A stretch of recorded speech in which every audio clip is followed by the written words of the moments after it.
भगवान शिव के प्यारे भक्तों, क्या आप जानते हैं कि एक राजा ने अहंकार ने भगवान शिव को इतना क्रोधित कर दिया कि उन्होंने अपने गणों को भेजकर पूरा यज्ञ नष्ट करा दिया।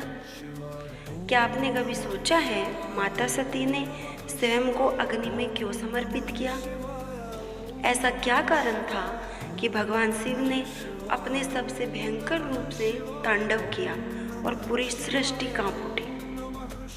आइए सुनाते हैं भगवान शिव और माता सती की यह अद्भुत कहानी। हिंदू धर्म में भगवान शिव और माता सती की कथा बहुत महत्वपूर्ण मानी जाती है। यह कथा पति पत्नी के प्रेम, भक्ति और बलिदान की मिसाल है। साथ ही यह भगवान शिव के क्रोध और तांडव का भी प्रतीक है। यह कथा बताती है अहंकार कितना विनाशकारी हो सकता है और सच्ची भक्ति क्या है। आइए कथा शुरू करते हैं। सृष्टि के रचयिता भगवान ब्रह्मा के पुत्र प्रजापति दक्ष बहुत ही महान राजा थे। वे अपनी संतानों के लिए प्रसिद्ध थे। उन्होंने कई पुत्रों और कन्याओं को जन्म दिया। उनमें से उनकी सबसे प्रिय पुत्री सती थी, जो माता आदिशक्ति का अवतार मानी जाती थी। सती का मन बचपन से ही भगवान शंकर में लगा रहता था। वे सदैव शिव की पूजा में लीन रहती और शिव को ही अपना पति मान चुकी थी। शिव भी ध्यान में रहते थे। जब सती विवाह योग्य हुई तो प्रजापति दक्ष ने उनके लिए योग्य वर खोजने का निश्चय किया, लेकिन सती ने स्पष्ट रूप से कह दिया कि वे केवल और केवल भगवान शिव से विवाह करेंगे। इससे दक्ष क्रोधित हो गए, क्योंकि वे भगवान शिव को उचित वर नहीं मानते थे। वे शिव के आचरण, उनकी जीवन शैली, गले में सर्प, भस्म, रमाए हुए शरीर और हिमालय में निवास करने के कारण उन्हें असभ्य मानते थे। किंतु नारद मुनि ने दक्ष को समझाया कि शिव सबसे श्रेष्ठ देवता है और सती को उनके साथ विवाह कर देना ही उचित होगा। ब्रह्मा जी ने भी दक्ष को समझाया कि शिव और सती का विवाह होना ही नियति है। अंततः दक्ष को अपनी पुत्री का विवाह भगवान शिव से करना पड़ा।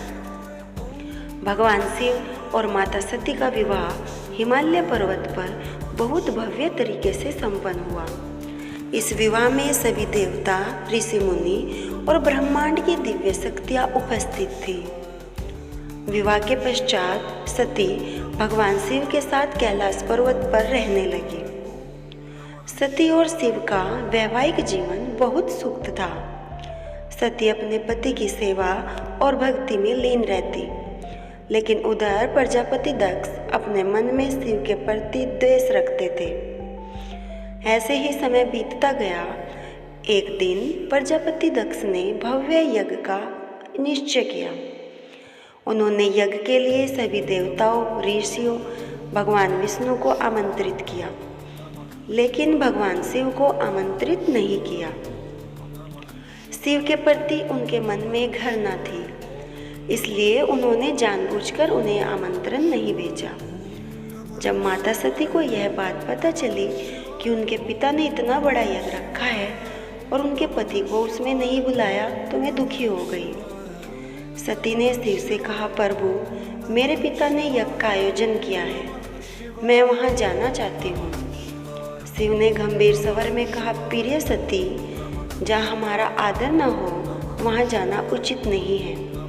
अगर कोई तुम्हारे पति का अपमान कर रहा है तो तुम वहाँ जाने की इच्छा नहीं करनी चाहिए।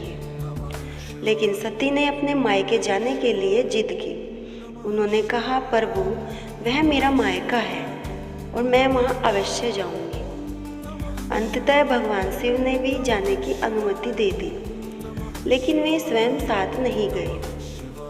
जब माता सती यज्ञ स्थल पर पहुंची, उन्होंने देखा वहां सभी देवता और ऋषि मुनि उपस्थित थे, लेकिन किसी ने भी भगवान शिव का नाम नहीं लिया और न उनके लिए कोई आसन रखा गया। सती ने अपने पिता से पूछा, पिताश्री, आपने भगवान शिव को इस यज्ञ में क्यों नहीं बुलाया? दक्ष ने क्रोध में उत्तर दिया, शिव योगी है, ओगड़ है, मैं इस यज्ञ में आमंत्रित होने के योग्य नहीं है। उनके पास धन, वैभव, राजमहल कुछ भी नहीं है। वे भूत पिशाचों और नागों के साथ रहते हैं। उन्हें देवताओं के इस यज्ञ में बुलाना उचित नहीं था।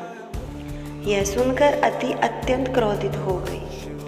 उन्होंने कहा, पिताश्री, आपने भगवान शिव का अपमान किया है, जो पूरे ब्रह्मांड के स्वामी हैं। आप अहंकार में अंधे हो गए हैं। सती को बहुत दुख हुआ।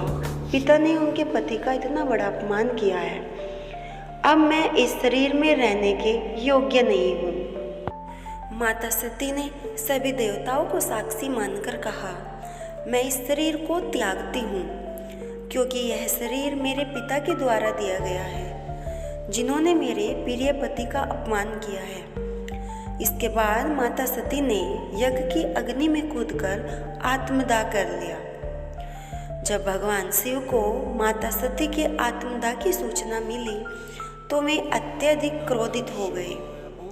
क्रोध में उन्होंने अपनी जटा से वीरभद्र और भद्रकाली को उत्पन्न किया और आदेश दिया, जाओ इस यज्ञ को नष्ट कर दो। वीरभद्र और भद्रकाली ने यज्ञ स्थल पर जाकर सब कुछ तहस नहस कर दिया। उन्होंने यज्ञ को भंग कर दिया, देवताओं को तितर बितर कर दिया और दक्ष का सिर काट दिया। जब सभी देवता और ऋषि भगवान शिव से क्षमा मांगने आए तो शिव ने क्रोध शांत कर लिया। उन्होंने दक्ष को पुनर्जीवित कर दिया, लेकिन उसका सिर बकरे के सिर में बदल दिया। भगवान शिव सती के वियोग में अत्यधिक दुखी हो गए। वे माता सती के मृत शरीर को लेकर पूरे ब्रह्मांड में घूमने लगे।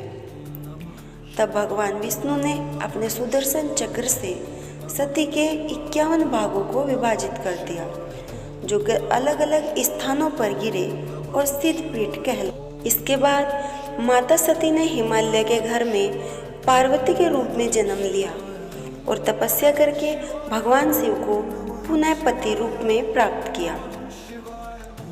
इस कथा से हमें यह शिक्षा मिलती है कि अहंकार विनाश का कारण बनता है। प्रजापति दक्ष का अहंकार ही उसके यज्ञ के नष्ट होने का कारण बना। पति पत्नी का प्रेम सम्मान महत्वपूर्ण है। सती ने अपने पति के अपमान को सहन नहीं किया। शक्ति और शिव अविभाज्य हैं। सती ने शिव को पुनः पति रूप प्राप्त करने के लिए पार्वती रूप में जन्म लिया।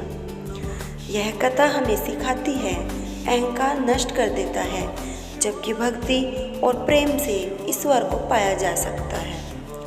भगवान शिव और माता सती की यह कथा आज भी श्रद्धालुओं के लिए प्रेरणा का स्रोत है।